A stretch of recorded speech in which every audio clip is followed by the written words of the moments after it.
Hello प्यारे बच्चों, कैसे हो आप?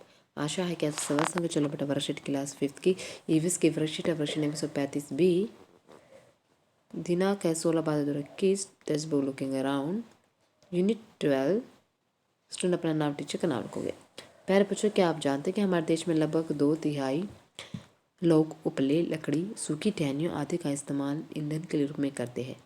बच्चों, वे लकड़ी का इस्तेमाल सिर्फ खाना पकाने के लिए ही नहीं बल्कि आग सेकने, पानी गर्म करने या रोशनी के लिए भी करते हैं। घर के अलग अलग कार्यों के लिए कई चीज़ों का भी इस्तेमाल होता है, जैसे कि केरोसिन यानी मिट्टी का तेल, एलपीजी खाना पकाने के लिए गैस, कोयला और बिजली आदि। तो प्यारे बच्चों, नीचे देखिए आपको एक चार्ट दिया गया है। चार्ट ये इस बार चार्ट में दिखा गया है कि अगर 100 घरों को देखें तो उनमें किस ईंधन का इस्तेमाल होता है। यह चार्ट अब दिखाता है कि 20 सालों में किस चीज़ का इस्तेमाल बढ़ा और किस चीज़ का इस्तेमाल घटा। तो आइए अपनी अध्यापिका की सहायता से बार चार्ट के आधार पर नीचे दिए प्रश्नों के उत्तर कॉपी में लिखिए। आप यहाँ पे देखिए, यहाँ पर देखो बेटा, 20 साल में बदलाव। यह क्या है? 1976 का कि यहाँ चार्ट है, और ये 1996 में। यहाँ पे क्या दिया है बेटा? उपले और लकड़ी का, फिर एलपीजी केरोसिन, और यहाँ कोयला, फिर बिजली। यहाँ पे भी सेम है। तो इसमें देखते हैं क्या है क्वेश्चन में। 1976 में 100 में से कितने घरों में उपले और लकड़ी का इस्तेमाल होता था? कितनों में होता था वहाँ लकड़ी का रो? देखो बेटा, यहाँ पर देखो कितना है लकड़ी और उपले का, 84। तो हम क्या लिखेंगे? 84। 1976 में सबसे कम किस 76 में चीज ईंधन का इस्तेमाल हो रहा था? सबसे कम किसका हुआ बेटा? बिजली का। किसका है? यहाँ आप लिखोगे बिजली का। क्या लिखोगे बेटा आप? बिजली का। 1996 में 100 में से कितने घरों में बिजली का इस्तेमाल हो रहा था? कितने घरों का बिजली का इस्तेमाल हो रहा था बेटा? 5%। कितना हो रहा था? 5%। 1996 में किस चीज़ का इस्तेमाल सबसे कम था? 1976 में है कितने % घरों में इस्तेमाल हुआ है?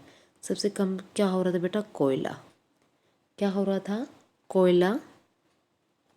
सबसे कम इस्तेमाल कोयला हो रहा था। और उसने बोला कोयले के साथ कम हो रहा था। 76 में यह कितने % घरों में इस्तेमाल हो रहा था? 76 में कोयला कितने उसमें इस्तेमाल हो रहा था बेटा? ये हमारा हो रहा था 76 में कितने % घरों में इस्तेमाल होता है? यानी 5%। फिर है 69 में एलपीजी और केरोसिन का इस्तेमाल डैश घरों में था। कितने % घरों में था एलपीजी और केरोसिन? 10% घरों में था। 96 में बढ़कर कितना हो गया? नहीं, हो गया 18%। यानी 20 साल में कितना इस्तेमाल बढ़ा? 8%। अब आगे देखो, संकेत में सहायता से दी गई गैसों की विशेष रूप की है LCNG। CNG की फुल फॉर्म क्या होती है? Compressed natural gas. फिर उसके बाद है PNG। PNG क्या होता है? Liquefied petroleum gas. फिर है LPG। LPG यानी पाइप्ड नेचुरल गैस। ठीक है बेटा। अब है एक्टिविटी, अपने घरों में बड़ों से पता कीजिए कि जब वे छोटे बच्चे थे तब उनके परिवार में खाना पकाने के लिए कौन से चीज़ों ईंधन का इस्तेमाल होता था। अभिभावकों को सुझाव, चूल्हे में प्रयोग होने वाले ईंधन से सारे शरीर को किस प्रकार की परेशानी हो सकती है, विषय पर चर्चा कीजिए। कोविड-19 से मैसेज, आपकी maintaining physical distance 6 feet to 2 गज की दूरी बनाकर रखनी चाहिए बेटा कोरोना के दौरान में। चलो बेटा, मिलते हैं नेक्स्ट शीट में। बाय।